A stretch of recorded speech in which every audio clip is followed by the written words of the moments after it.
Now, Squid Game's third and final season has become the biggest ever TV launch for Netflix, smashing records with more than 60 million views in its first 3 days.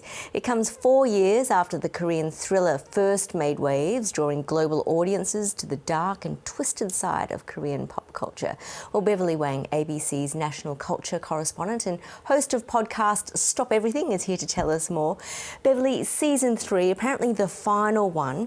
Does it live up to expectations? Well, according to Netflix, it certainly does, because it has had the #1 global debut of any series so far. They are calling it the biggest show in the world. Of course, that's Netflix talking and pumping up its own tires, but we can definitely see that there's been a Squid Game effect in terms of Korean pop culture and Korean content springboarding off that momentum.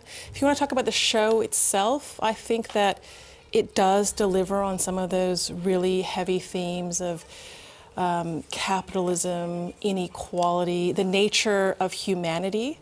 I think that I don't want to spoil too much for people who haven't watched it yet, but it definitely pushes the boundaries of what we would find to be acceptable on TV in a very provocative way. Well, I'm sure a lot of people don't want to see the end of Squid Game. There is talk of an American remake, but how would language play a part in its popularity, do you think? Yeah, that's really interesting, Yvonne, because I think Squid Game is a very distinctly Korean show in a lot of the ways the characters are portrayed and all of the relationships there.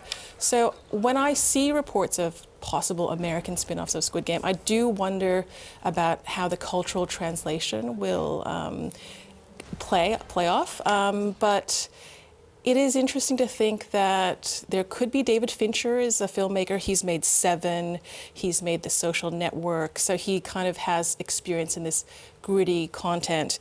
But nothing is confirmed yet that there is going to be an American version of the game, but Hwang Dong-hyuk, who is the creator and director of the original Squid Game series, says he is open to international spin-offs. He might not work on them directly himself, but he's open to other people coming in and making these shows. Okay, so we'll watch this space. Watch that space. Very closely. Yes. But of course, Korean TV is not just about Squid Game. Oh, There's absolutely so much more out there. Tell us a bit more. Well, Korean TV, movies and series are the most watched non-US content on Netflix. And Netflix itself points to a Squid Game effect on its platform where since September 2021, the viewing of Korean content has increased 40%. So they're really attaching it to the success of Squid Game.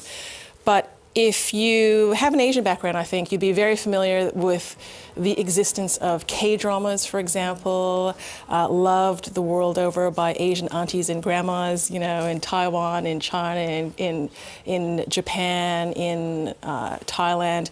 These shows have been popular for a very, very long time.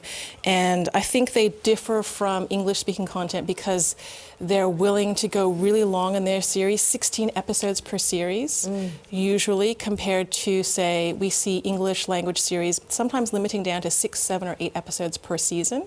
So there's a lot more content, there's a lot of willingness to genre bend, there are a lot of romantic stories, suspenseful stories, so there really is a K-drama to suit any taste. So it really has evolved, as has Korean pop culture as a whole.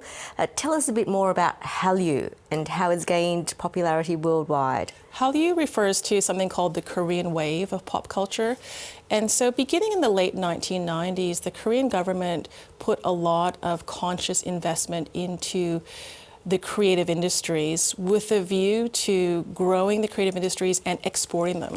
So I think what we're seeing now is the fruits of those seeds that were planted many decades ago. And it was really interesting. I was speaking to a Korean studies academic about the phenomenon of Hallyu, and she said that when it comes to screen content, Korean screenwriters and producers are very, very much tuned into what audiences want. So they can change on a dime and really make stories that they know are going to hit with audiences right in the moment.